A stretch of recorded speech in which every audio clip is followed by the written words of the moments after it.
Hello everyone, आपका मेरे channel civil engineering exam fighter high jump में स्वागत है।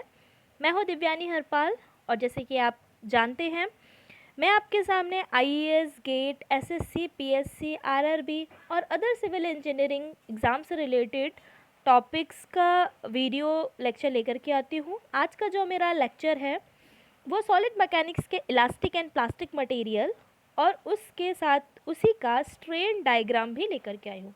So let's start. First of all, elastic and plastic material होता क्या है?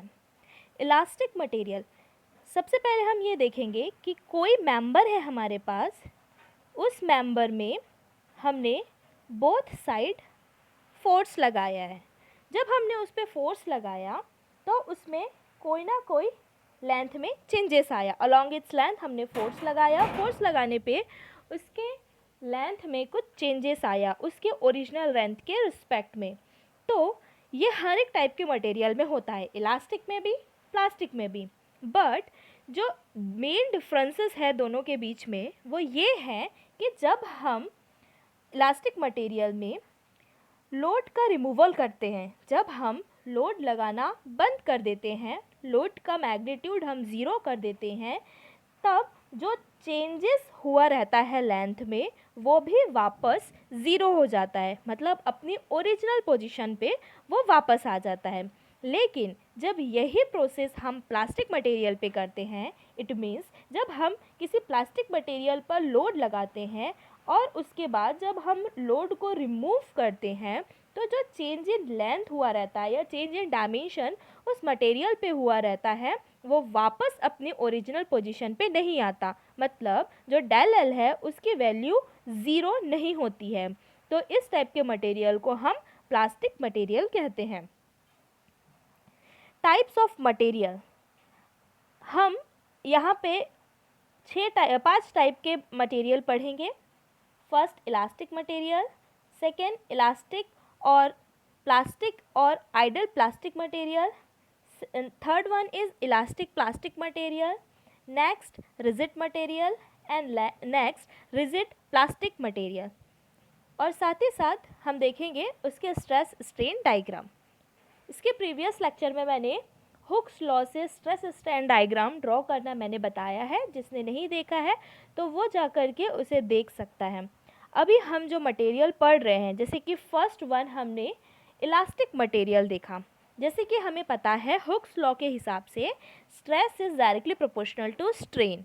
जब हम डायरेक्टली प्रोपोर्शनैलिटी हटाते हैं तो वहाँ पे हमें एक कांस्टेंट मिलता है जिसे हम कहते हैं कैपिटल ई, यंग्स मॉड्यूलस या फिर मॉड्यूलस ऑफ इलास्टिसिटी।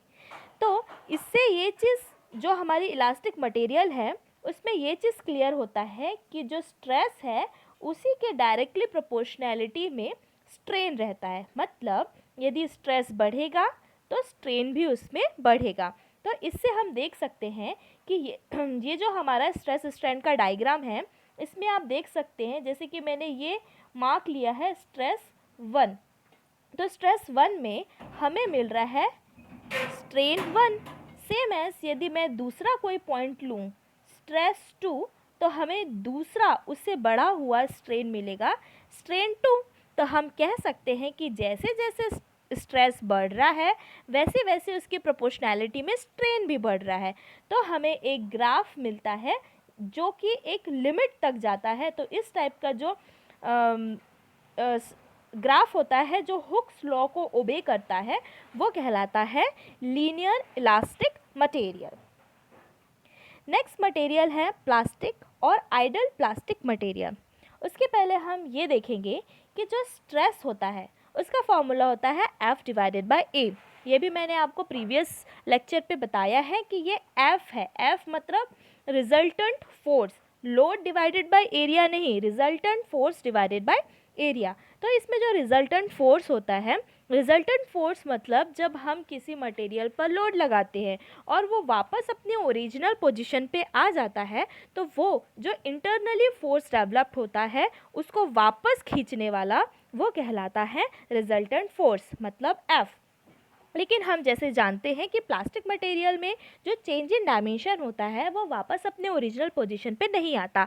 इससे हम ये बोल सकते हैं कि जो रिजल्टेंट फोर्स की वैल्यू है प्लास्टिक मटेरियल में वो ज़ीरो होती है, इसीलिए वो वापस अपने ओरिजिनल पोजीशन पे नहीं आता। जब हम स्ट्रेस की वैल्यू में F की जगह में ज़ीरो पुट करते हैं तो स्ट्रेस की वैल्यू हमें ज़ीरो मिलती है।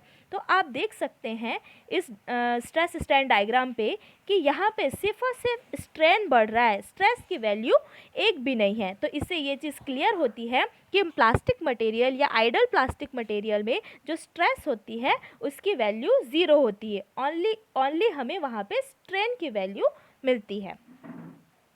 नेक्स्ट मटेरियल है हमारा elastic plastic material. Elastic plastic material मतलब जैसे कि हमने सबसे पहले इलास्टिक मटेरियल में पढ़ा जो कि हुक्स लॉ को ओबे करता है, stress is directly proportional to strain. उसके बाद हमने प्लास्टिक मटेरियल पढ़ा तो हमने वहाँ देखा कि यदि वो सिंपल प्लास्टिक मटेरियल होगा तो धीरे धीरे उसकी वैल्यू जो फर्स्ट ऑफ ऑल उसने इलास्टिक मटेरियल जो हुक्स लॉ है उसको ओबे किया और धीरे धीरे उसका स्ट्रेस की वैल्यू कम होते गई और स्ट्रेन की वैल्यू बढ़ते गई। तो ये होगा आपका प्लास्टिक मटेरियल। लेकिन सडनली उसका स्ट्रेस की वैल्यू रुक जाए और सिर्फ स्ट्रेन की वैल्यू बढ़े तो उस टाइप के मटेरियल को हम बोल सकते हैं आइडल प्लास्टिक मटेरियल। नेक्स्ट है रिजिड मटेरियल।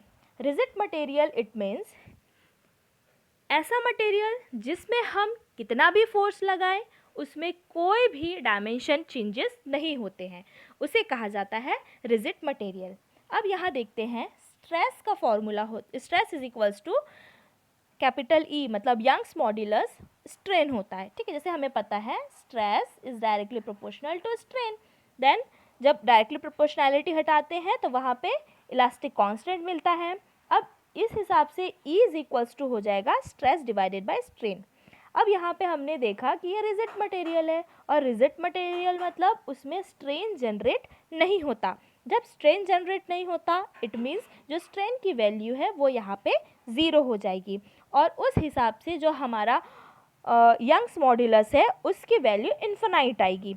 तो हमने इसके पहले वाले लेक्चर में आपको बताया है कि जो E होता है वो रिप्रेजेंट करता है आपके जो भी कर्व है उसके स्लोप को। तो यहाँ पे आप देख सकते हैं ऐसा मटेरियल जो कि कितना भी लोड लगाया जाए उसमें कितना भी स्ट्रेस जनरेट किया जाए एक भी स्ट्रेन उस पर जनरेट नहीं होता। तो उस टाइप का जो कर्व है जो कि सिर्फ स्ट्रेस लाइन पे ड्रॉ होता है उस टाइप के मटेरियल को हम कहते हैं रिजिड मटेरियल। नेक्स्ट है आपका रिजिड प्लास्टिक और परफेक्टली प्लास्टिक मटेरियल।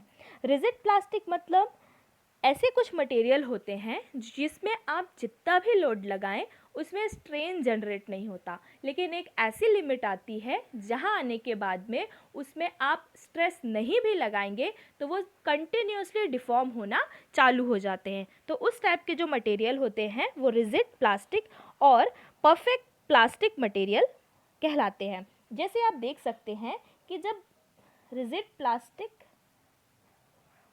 और परफेक्टली प्लास्टिक हम बोल सकते हैं तो आप देख सकते हैं यहाँ पे कि जो फर्स्ट कुछ लिमिट है वहाँ तक हमने उस पर काफ़ी स्ट्रेस लगाया लेकिन एक भी स्ट्रेन जनरेट नहीं हुआ। तो वहाँ तक का जो मटेरियल है वो मटेरियल कहलाएगा rigid material.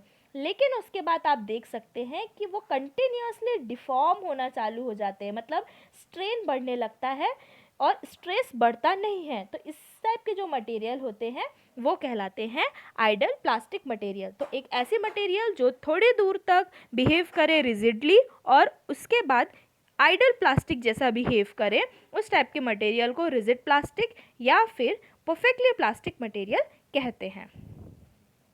Thanks for watching my video. आपको यदि मेरे वीडियो पसंद आए तो प्लीज़ लाइक बटन टैप करें, सब्सक्राइब करें और इस टाइप के आगे और वीडियोस के लिए मेरे चैनल को सब्सक्राइब करें।